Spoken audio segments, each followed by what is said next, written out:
Good morning, good evening, good afternoon from wherever you are. I am your host, Dr. Michael Connor, and welcome to another episode within our Black History Celebration, the Black Excellence Series. And today's guest, it is such an honor. So we were just talking about this story before, but I really want to get into it and then introduce her because I remember last year around this time at AASA conference, I saw my girl, Erin Jones. Erin, she had a book signing and the line went around the corner, if you know what I mean by that. The line went around the corner. So I was looking, I said, man, Erin got everybody wanting to sign her book. I remember when the end of it, I said, Erin, I'm ready. I'm ready for this line. I'm ready to write a book. Her face got serious. And she said, are you serious about this? So I didn't know what to do. I froze. So I said, yep, I'm serious about this. Everybody, 8 months later, it's because of Erin Jones, right? Erin Jones kept at me. She was my mentor. She connected me with Andre, who again did a fabulous job with my book, Intentional, Bold, and Unapologetic, a guide for transforming schools to the AC stage of education. But the impetus for that was my guest today, a renowned educator around the country, a renowned author, speaker. I mean, just last week, she was on a panel with Bettina Love and Chris Emden. I'm like, okay, Erin, you got time for a brother anymore? But it is with great pleasure that I have Miss Erin Jones on the Black Excellence Series for a celebration of our Black History Month. Erin, it's so good to have you on the podcast. It is so good to see you. It's been a while since I've seen you. I've been watching you on Twitter too. I've been following you too. So it's good to just be in your presence, even if it's on Zoom. Listen, I'm going to end the podcast right now because I got Erin saying that. That's all I need. That's all I need. But Erin, I haven't told you this, right? But I want to say thank you. You were a constant motivator for when I was writing my book. You put the idea, in my mind at AASA last year. And then more importantly, as I was going through that process, whether it was bottlenecks with me, with just, trying to put ideas down on a paper, and you just providing that motivation of keep going, keep going, keep going. I just want to say thank you, Erin, because this output, right, of my book really started. And that was from you, and that continuous, I would say, positive reinforcement and feedback during that process. And you were right, Erin, when you said it, when you're developing a book, when you're writing a book, it's just your mind translated into words, right? I remember you said that to me, and you're like, oh, this is easy to put together. I'm like, okay, Erin, I've never put together a book, but I just want to say, sister, thank you so much for everything. You're so welcome. Yeah, it is, I believe we have to lift others as we're climbing.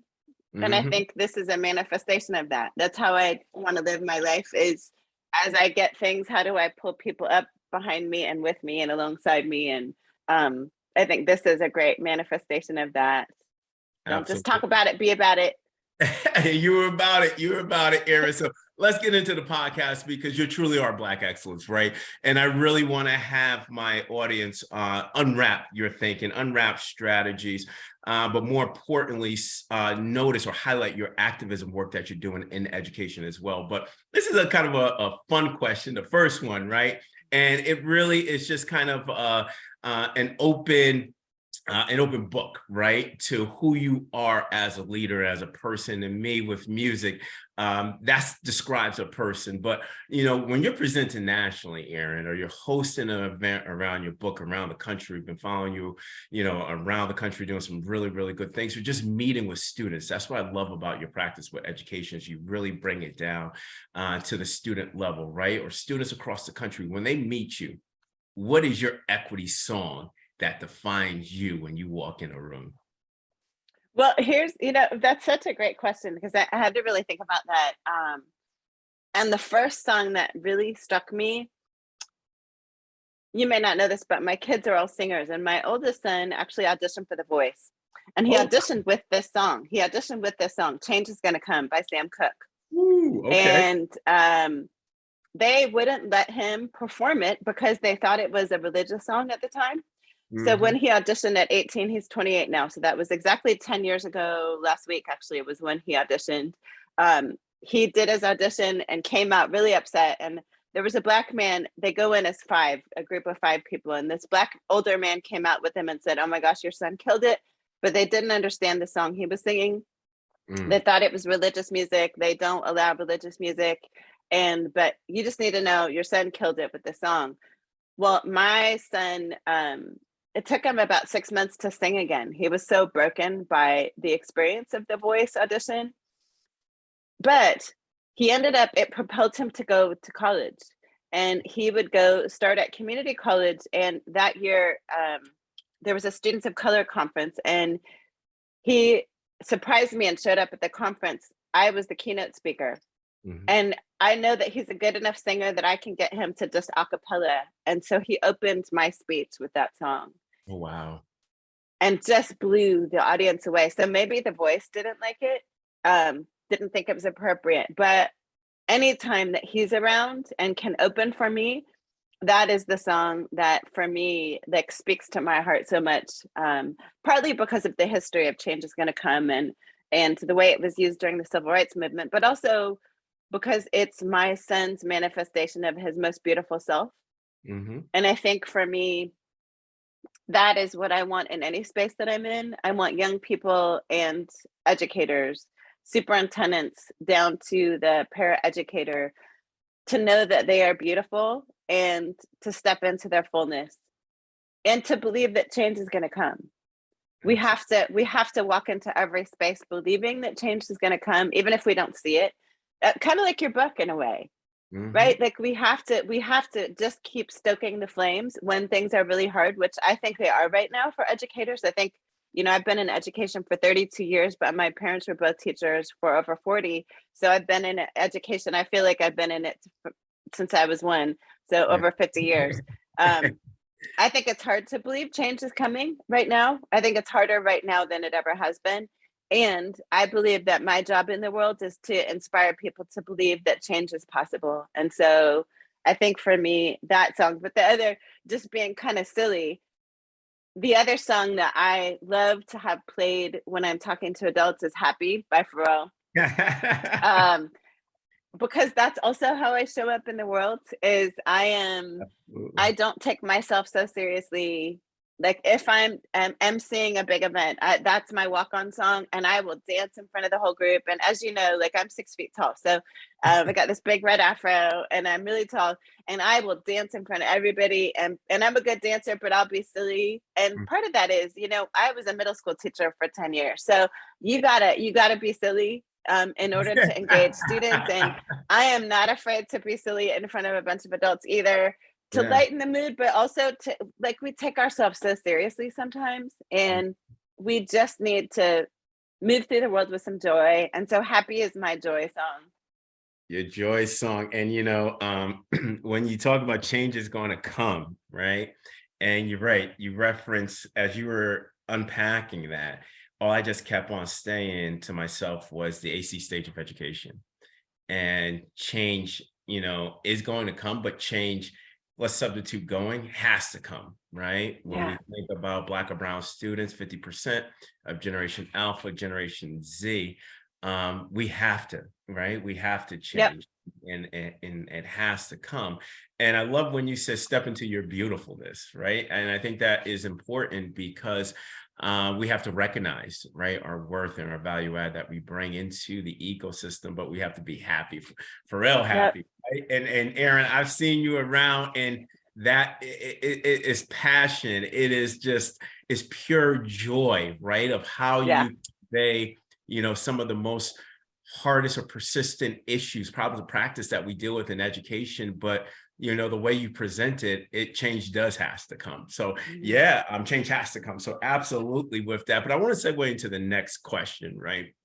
Because you engage in so many different and divergent and diverse set of activities within the ecosystem, but you are a best-selling author, right? And I want to bring this up because not many people would actually get to hear you now for about 2 or 3 minutes, where I have Erin Jones on stage, the best-selling author, the national sought-after speaker. So yes, everybody, it's free for here for 2 minutes. I'm gonna get Erin here, right? But you serve on many national boards, and your notable work in education around policy to dismantle inequities as it pertains to students and families, right?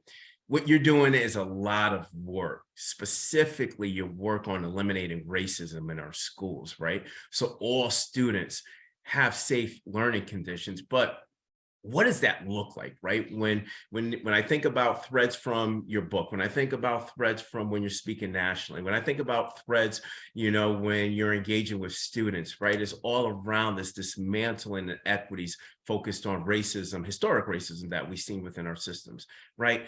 Erin, how do we do that, right? That's a huge, heavy cognitive and physical lift, right, for leaders and teachers as well at all levels within the ecosystem. But that's a lot of work.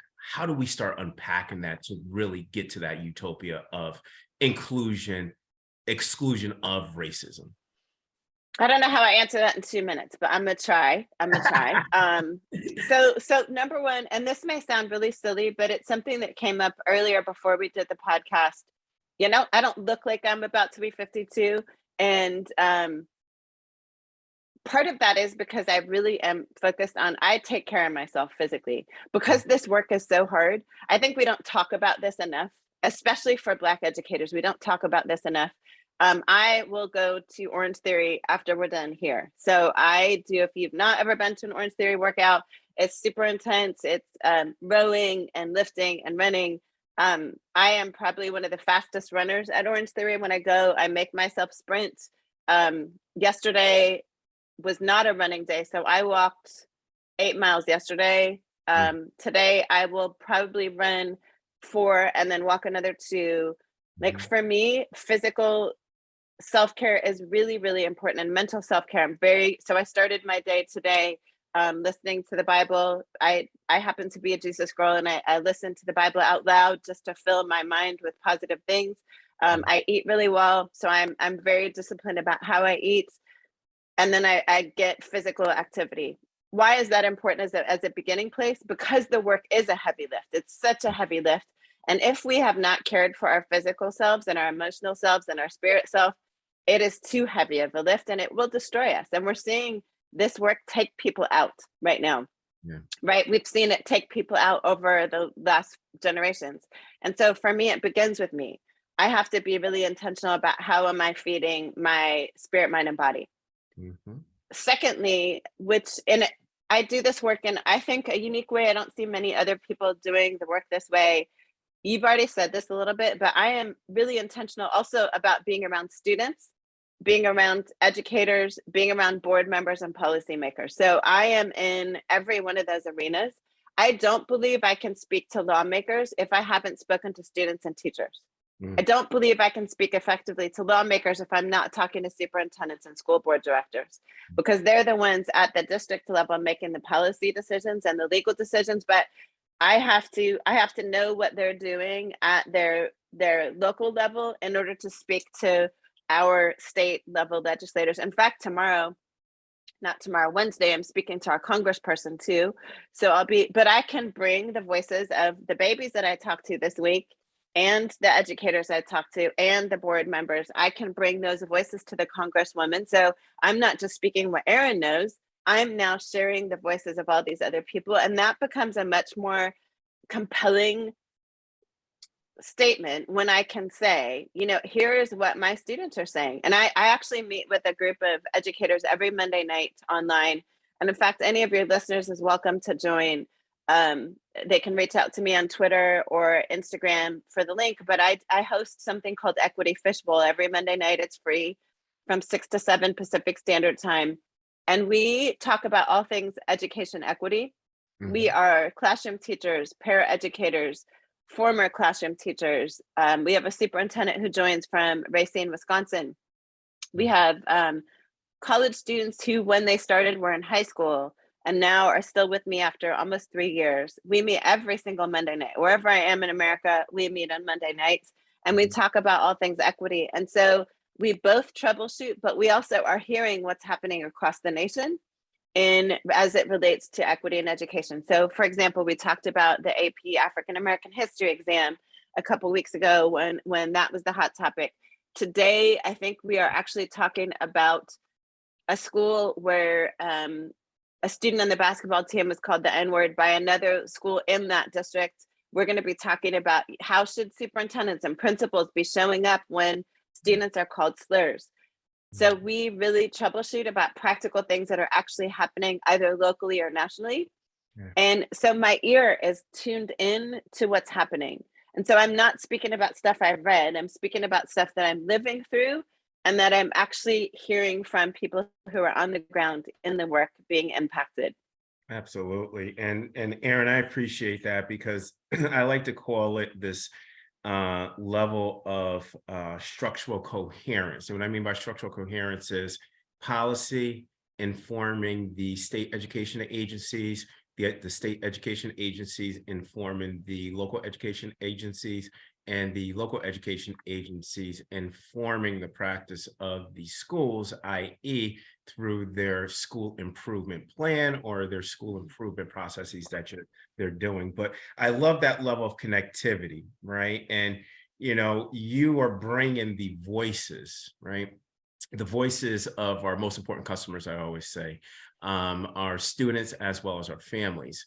But, you know, Curtis Valentine, it was funny, he was the first episode of the Black Excellence series, and he was talking about, you know, a lot of policymakers get policy through, adopt policy at the federal level, you know, have the big celebration, you know, make the big announcement and then move on to something else. But I think that you bringing the voice of the students and the constituencies to inform, you know, members of Congress, to inform members of Senate, where now policy becomes that much more informed, bringing the lens of Black and Brown constituents, you know, that are on the implementation level, right? The end user, as we always say it. So I really appreciate that, bringing the voices of the students. You know, I'm huge on student agency, right? And when we talk about the first element of design thinking, empathy, understanding our constituents needs to be the priority, because I think that we still, even,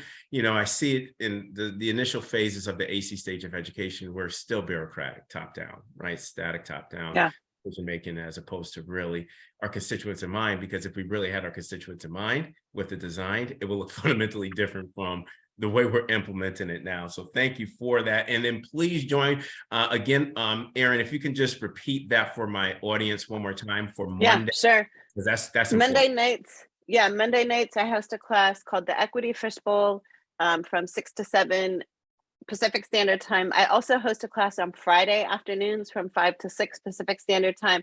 It's a class called Becoming, where we talk about all things identity.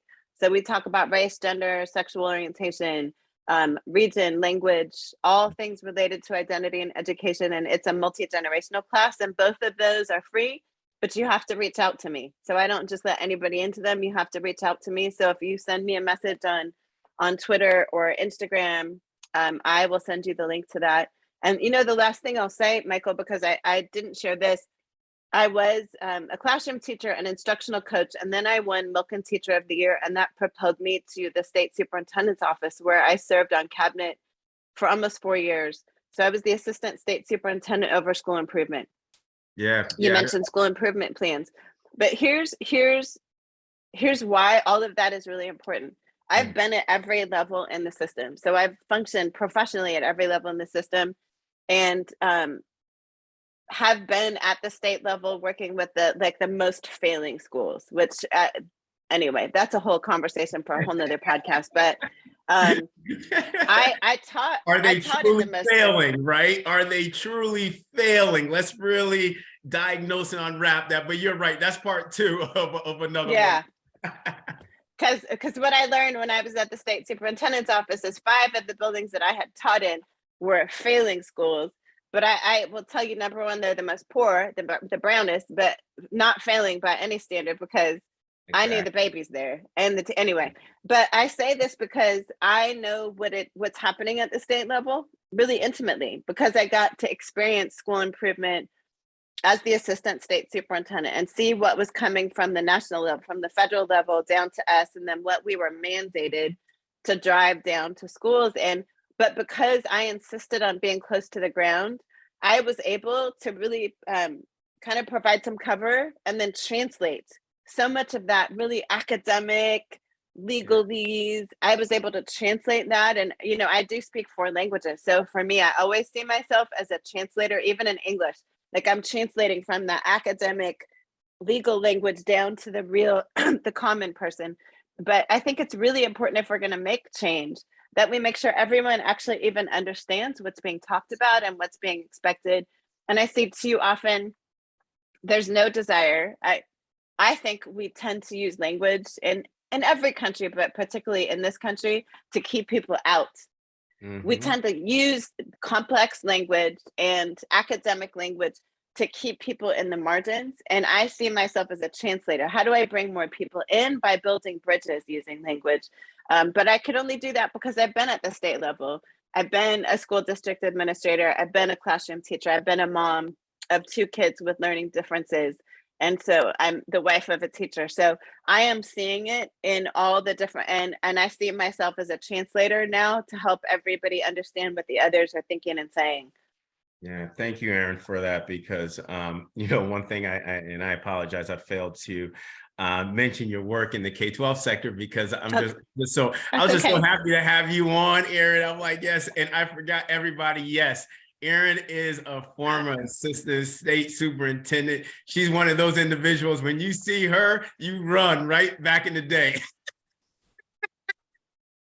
But Erin, and you're absolutely correct with that, because I think that when I look at my own leadership practice, right, and one of the areas that I continue to try to grow in is to be able to differentiate my vernacular and differentiate between academic registrar to when I'm actually in front of my constituency, so that, yeah, the message is the same and it's not quote unquote dummied down or anything, but it is like, you know, learning, or I should say, you know, speaking multiple languages to ensure that there's that shared model around the Yeah. outcome.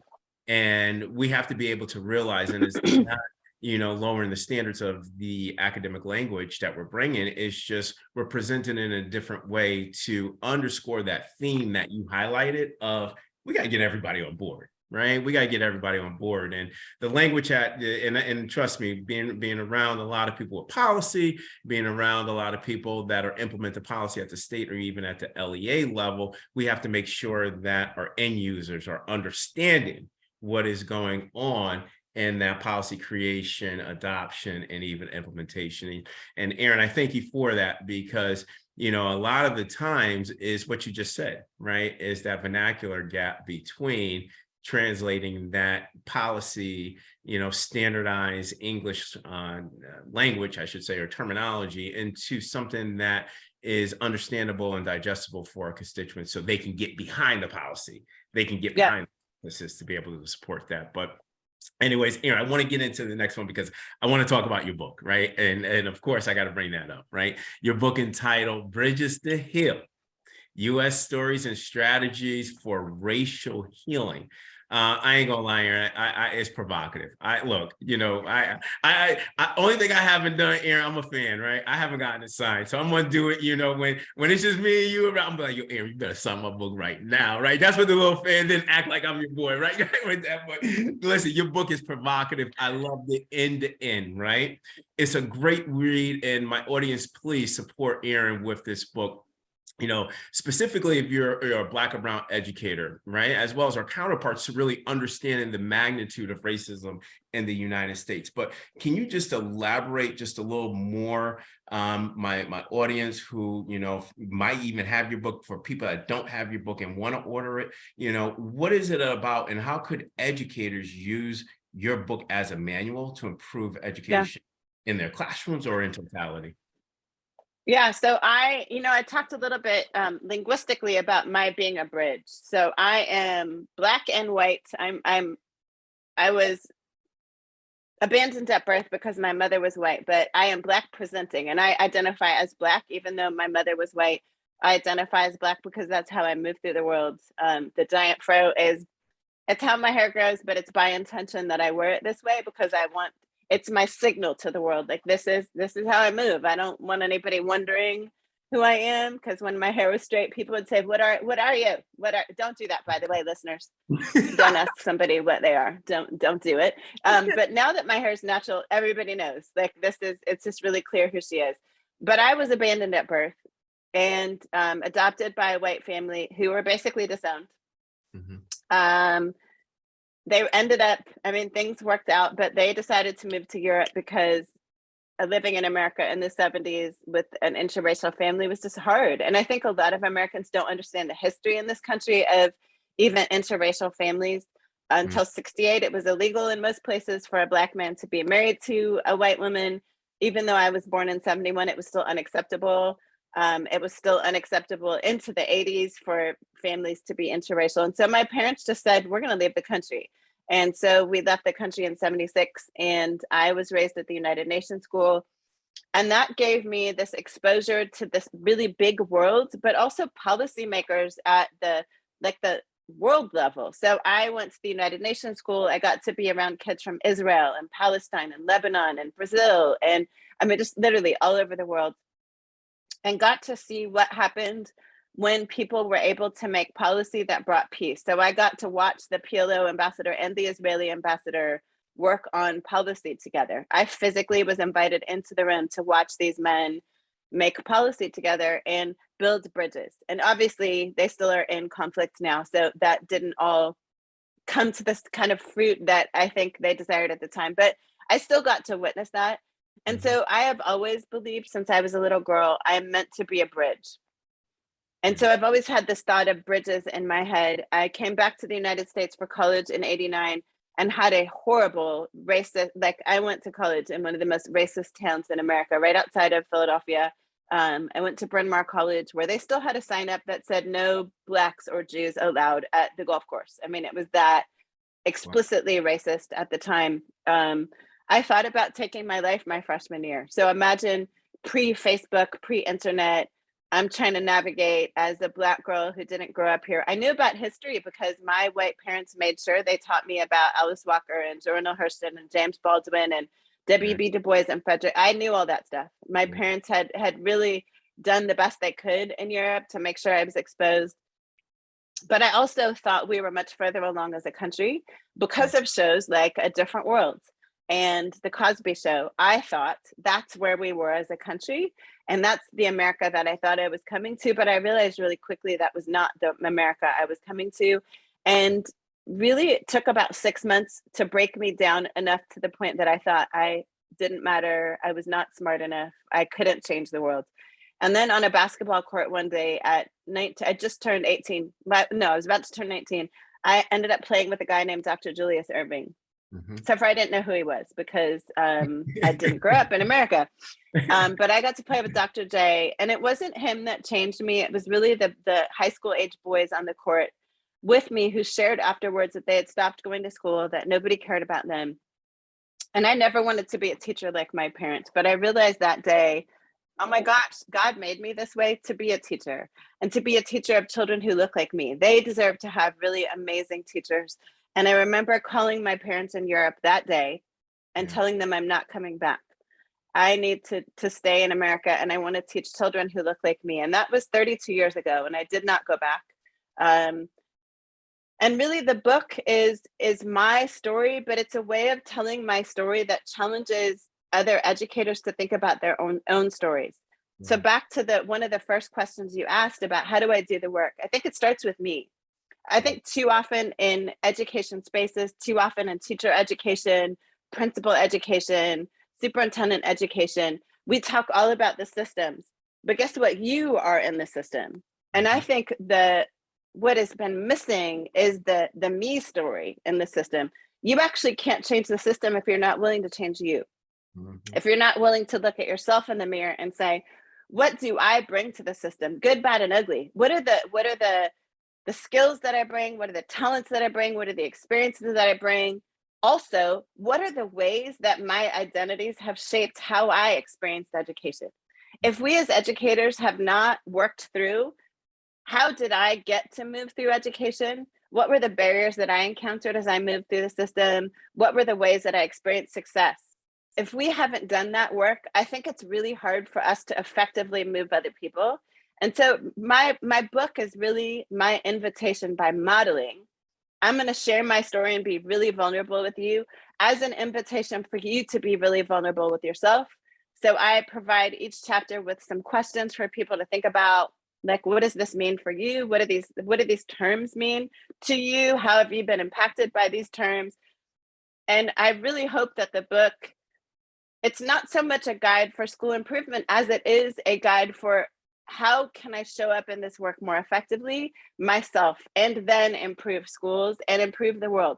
As an athlete, I played basketball for 40 years. I've tried out for 2 WNBA teams. Like, I don't believe in doing anything halfway. So I have done a little bit of everything. One of the things that I believe as an athlete and a former coach, I'm on the road way too much to coach now, but I love coaching. I see the book as me as coach. And my persona as coach is I want to call you in and hire. I am not that coach that's going to cuss you out. I'm going to call you in. I'm going to be honest, and I'm going to say with love, man, your form sucks right now. Or I watched you run that sprint, and I know that you got another gear that you could turn on. I think America, our form sucks around talking about racism. As a 51-year-old who was raised by 2 Minnesotans in Europe, one of the things I believe is that the generation before me, my generation and the generations before me, were told, don't talk about race. So Black folks had to talk about race because we had to live through race stuff. But white folks were told to not talk about race. And guess what? Black folks were taught to not talk about race with white folks. So white folks were told to not talk about race at all. Black folks talked about race with each other, but they were told, don't talk about race. Don't even talk about the racism you experience with white folks. And so guess what? We suck at talking about race with each other. And I don't see it as because we're more racist than we were 30 or 40 or 50 years ago. We are unpracticed at having these really important conversations with each other. And so I liken it to this. I also played soccer for 20 years. If I were to take a really great soccer player and put them on the basketball court and say, go shoot a 3-pointer, I don't care how great a soccer player you are, unless you get super lucky, you are not making that 3-point shot, not because you're not a great athlete, but because you have not been provided with opportunities to develop the skill to shoot a 3-pointer. And guess what? You're not going to shoot a 3-pointer for a while. It's probably going to take you several months to get good at shooting a 3-pointer, even if you're an expert soccer player. My book is suggesting to people, y'all could be expert soccer players. You may be expert singers. You may be expert artists. Right now, we need to get expert on this thing because it's killing us. And it's not killing us because you're bad people. It's killing us because you haven't developed the skill. And I want to invite you to the conversation to get better. And that's really what the book is about. I wrote it in my own speaking voice. So people who've heard me speak before, you are going to hear my voice in it. I intentionally did not write it in an academic way. I mean, it's academic, but I intentionally wrote it so that a middle school child could pick up the book and read it. Somebody who's 84 and has been retired for a while could read it. I want anyone who wants to get on a journey to be able to be on a journey. And the other thing I'll mention is I also have a free study guide because I'm a totally nerdy teacher. And I wrote a free study guide for educators, and I wrote a free study guide for non-educators so that people can get into a book club and do this work. And so for me, the book is not about getting rich. The book is not about getting speaking engagements. The book is about, I see our country going in a direction that is going to lead to destruction unless we are willing to do the work on ourselves and with one another that it takes to build bridges to our healing. Absolutely. And you know what, Erin, I'm just referencing back to all of my notes that I just wrote with pertaining to your book. Your book is, like I said, it's provocative, but I'm looking at this right now, right? And you said the me story in the system. And you went through this eloquent way of how people, and I'm just thinking about me, right? How I navigated the system and navigation of the system. What I learned, right? Just kind of reflecting back, I learned how to be able to strategically code switch to the mainstream in order to have the outputs that I did in my education trajectory, but was that really me? And I think that when I look at this work coming from a change agent perspective, I don't want any Black or brown students that have to develop this alternative identity, as you said, in order to be successful in the system. That's not fair. That's just eliminating who I am, who we are as individuals. And your And can book, I yeah, yeah, can I invite another thought around that? So I told you I speak 4 languages. When I go to France, I speak French with a French accent to get what I need and get what I want and to be understood. And it doesn't, Erin does not change, but the language that I use changes. When I go to the Netherlands, I speak Dutch with a Dutch accent. I want to get what I want. I want to be understood. I go to Mexico every summer now to keep my Spanish. I played basketball there when I was 30, but we go back every summer now for at least a week, sometimes 2. And I only speak Spanish. And I do that intentionally to keep my Spanish up. But Erin does not change. The language I speak changes. I want our students to become multicultural and but here's the danger. Here's what America has done to our students. They have said, your language has no value. Don't speak it. I'm saying something different. I'm saying your language has incredible value, and let's add 1 or 2 more. I Let's concur. make you multicultural. Let's make you multilingual. But I think what American school is saying is shut that language off completely. Don't show up that way. We don't appreciate. I'm saying, no, I see you. I see you. I want you to show up this way. And I'm going to give you this other tool to put in your toolkit that you can pull out whenever you need to. But I see this too. And I think we send a really dangerous message to students and to Black and brown adults that shut that piece of your, and it's why I wear my hair big and bright. It's why I wear the funky nails. It's my way to say to the system, I'm gonna show up as me, and Absolutely. I can speak your standard English too. I can do that, or I can show up on a basketball court and hang too. Yes, and full disclosure, everybody, Erin will probably be 95% of us, and the 5% will probably be, that pro level that, because Erin is, I'm telling you, she is a baller. Listen, she is a baller. And when she said she tried out for WNBA team, yes, she did. Her friends in the WNBA network, they're bigger than there in education, because I mean, I hear stories about what Erin with Sue Bird and all of that out there. But absolutely, Erin, you had and one thing I just want to just continue or just expand upon before we get to the next question is, you were right. We do not collectively as a country have the ability to talk about racism. And I think the way you put it is so, it's perfectly aligned, because, when you think about, we talk about it amongst Black and brown people, but that taboo is, that interaction when you start talking about racism with white people. And now, as we're starting to move in the AC stage of education, right? Generation Z, Generation Alpha making 50% of Black and brown students. More importantly, and I think that this is a disaggregated metric that we should pay attention to, is that roughly, I believe it's at 12% of the student population in Generation Alpha and Generation Z identify with 2 or more races. My son is a part of that, variable. So our schools have to become equipped to talk about race. When we have students come from non-traditional homes, we have students that identify with 2 or more races, and they're Black and brown. And we have to talk about that, because they're coming into our classrooms. And I always said this: if you want to see what the next generation of our kids are going to look like, the level of diversity that we're seeing, go to a pre-K classroom, because you will see the United Nations in itself. Okay, it's beautiful. But you're right, Erin. Our schools are not ready, right, to have these conversations, and our schools are not ready, or I even say equipped, to be, in a most aligned term, right, from an education standpoint, to be culturally responsive, right?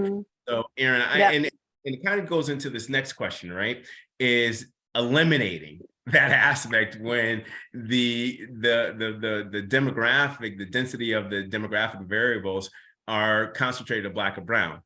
A good friend of mine, Dr. Stephen Perry, just actually talked to him earlier today. He read through the 72-page curriculum, right? And Yeah, the AP. the AP course that was down in Florida as is. And essentially, he basically just said that, the curriculum reads as a history course where you learn a lot about African Americans, right? But you hear the opposite, right? The contrary to why the AP course It was has no educational merit. right. No, you said it. I was gonna put it in a politically correct term, but No, yes, it's no I'm just educational gonna say merit. it. No educational merit. So when I hear that statement, right, I hear this devaluing of the contributions that Black Americans had in this country. And more importantly, is polarizing education, right? Because you're basically eliminating or reducing Black history to not bring any educational merit into the ecosystem. So that was kind of demoralizing to me, just speaking about me specifically. But when we think about this, right, and our student demographics today, how do we push back against these policies? Because, now that we see this in one state, my big fear is that you might see this more in other states that are going to be adopting linear policies, right? Adopting policies that are very linear, that don't address all. But how do we stand against this? Because this really has to stop. Well, so I have so many thoughts about that one too. So I have mixed emotions about AP. I took 11 AP classes. My son also took 11 AP classes. My husband is an AP trained teacher, both history and English. So I actually sat in on his training. I happened to be the assistant state superintendent when he was going through his training for AP. So I took the privilege and said, I'm gonna go see how they're training teachers. So I sat in class. I will never forget this. That was at Pacific Lutheran University. And they put a prompt up on the screen. So my husband, I think, was the only Black educator being trained. And then me, I was supposed to be a fly on the wall, but I could not be a fly on the wall. Because one of the prompts was, it was a statue of Christopher Columbus. Mm-hmm. So this was a prompt for a sample test, a sample AP exam prompt. There was a statue of Christopher Columbus, and students were asked to explain why he was a hero. What is the case that you can make for why this person is a hero? Mm.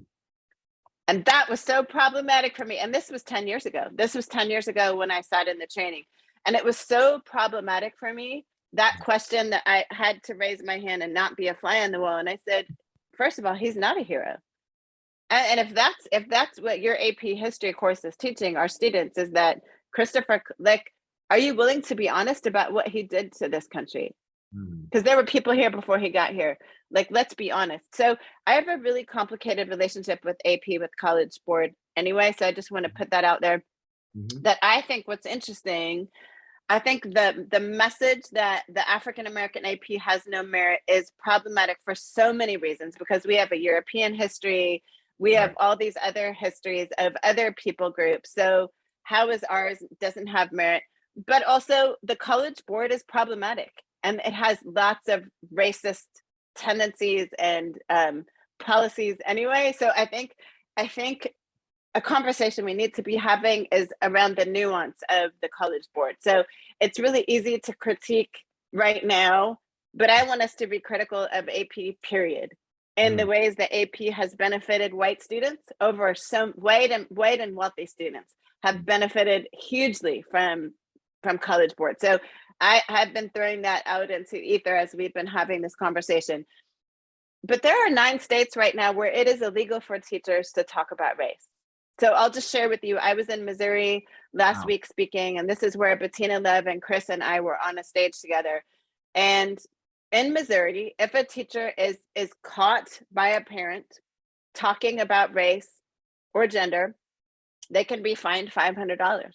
Wow. So they can send that name of that teacher to the board, and there is a hearing. And if they're found to be in violation of policy where you're not supposed to talk about race, and so they actually had a policy that went through their state legislature January 11th, that said no history shall be taught that makes any student feel bad about their skin color and what people who look like them have done in history. So what about the Black children and how they feel? But that's not what this is about. Secondly, second element of their policy is we cannot hold whole groups of people responsible for things that were done. There are three elements of their policy, all of them BS. Because I could say to all of those, and here's what I think, here's what I think teachers need to do, here's what I think parents need to do. You need to take those same policies and go to your school board, go to your state legislature and say, my Black children feel like they're being told they're bad because all we ever hear about is slavery. So my Black children feel bad in their history classes. So y'all are breaking this law for our Black children. I think this is the movement that we need to take. We need to take those policies that are being written because white parents are worried about their children feel. I think we need to take those same policies, and a bunch of Black parents and Black leaders need to go to state houses and file suits And Erin, and turn that policy around. Absolutely. And Erin, I have a blog coming out on one of Tom Vander Ark's pathway.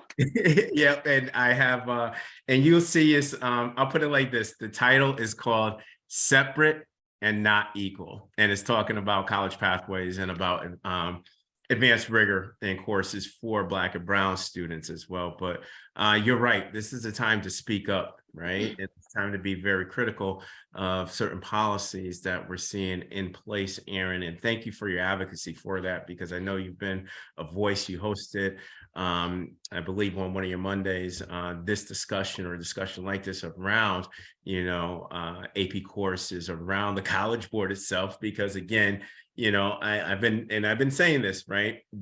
What happened in Florida is an outright symptom of one of the root causes, right? And one of the root causes is let's really talk about, the elimination of, or I should say, the stripping down of an AP course. But here's the thing, Black and Brown students, based off of that, only 36% of Black and Brown high school students are accessing advanced placement courses. Right. They represent 50% of the student demographics within public education in the ecosystem in totality. So me with numbers, okay, you have a combined or a cumulative 36% Black and Brown students, 19%, or I believe it was 21% Brown students. And I believe it was in that 12 to 15%. I just know this data because I was just doing the blog, but 50% of our students. So the real problem is let's talk about access. But last question, Erin, I got to get you back on for a second. We gotta talk because there's so many things, but last question, Erin.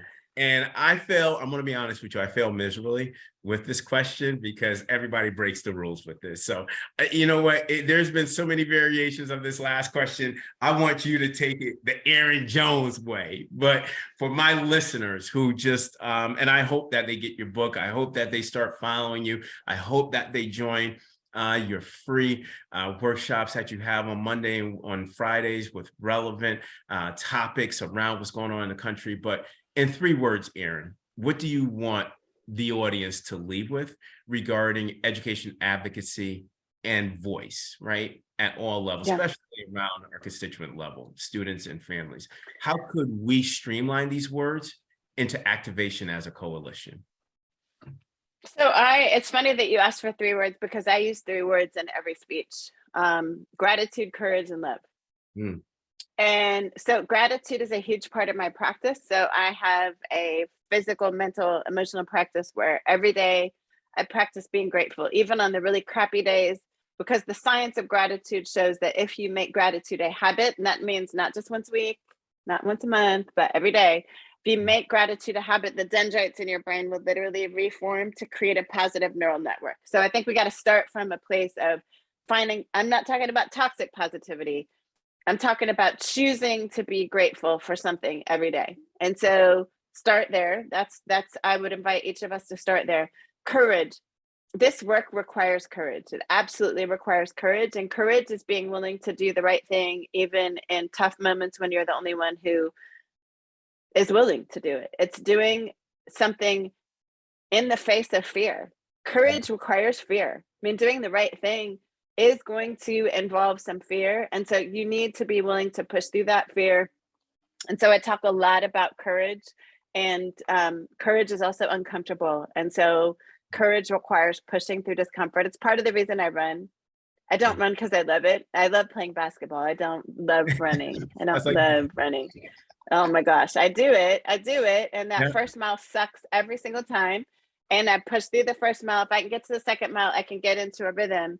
But courage requires pushing through that first mile when it really sucks, when things feel icky, when you feel alone. It's pushing through. So gratitude, first one, courage, and then love. And by love, I laugh about this with students. I say, not the mushy kind of love where you're going around and hugging everybody. That's not the kind of love I'm talking about. I'm talking about the love that chooses to see the humanity and everyone around you, even and especially those people that don't vote like you, don't think like you. It's choosing to see them as human. Because here's what I also see happening in this work is we write off all those people that voted for Ron DeSantis, all those people that have a particular, we write them off and we say they're horrible humans and I'm not. Guess what? If nobody engages them, how are they going to change? Mm-hmm, mm-hmm, mm-hmm. And so we have to be willing to love them too. But you also have to be willing to love yourself. Absolutely. And I think a lot of us haven't learned to love ourselves yet. And I don't think we can truly love other people if we're not first loving ourselves. And so I really want people to sit with that. What does it mean to love you? For me, sometimes it means saying no to things. For me, sometimes it means saying no to relationships. For me, sometimes it means saying, man, I just need a day of rest today. I'm just going to sit and drink some tea, maybe go for a nice walk, but I'm just going to be today because I did too much yesterday and the day before and the day before that.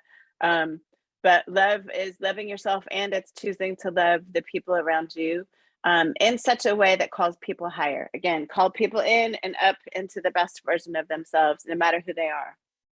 Absolutely. And Erin, the three words, right? Gratitude, courage, and love. Yes, when you think about, the gratitude that is needed within this work, the courage, the courage to push through, but to love ourselves, right? And also love people on the other aisle, respecting their perspectives. But I want to leave my audience with one question, the last question for them to really examine within their leadership and personal journey. And this comes straight from you, Erin. What does it mean to love you? Please, please, please find it in yourself to find that way or that approach to love you. And Erin, thank you from the bottom of my heart, those three words, and especially the essential question that we're going to leave with today's audience is, what does it mean to love you? I think I need to unwrap that. I'm going to Texas tomorrow for TAPSY. And I think I'm gonna unwrap that. And that's a long flight where I can, look at that as well. But Erin Jones, my girl, my homie, my ace, my sister, thank you so much for being a part of the Black Excellence series for Voices for Excellence podcast. Happy Black History Month, sister. Yes, you too. Thanks so much for having me on the show. This was so fabulous. And I can't wait till we're like physically in the same place again. Erin, I'm telling you, and I'll put it like this. The next time we're physically in the same place, I'm staying away from you because you're going to have a line around. I'm going to be like, yo, Erin, I'm ready to write that other book. And you're going to get me to write it. But from the bottom of my heart, thank you, Erin. And on that note, everybody, thank you for tuning in. Onward and upward. Have a great day.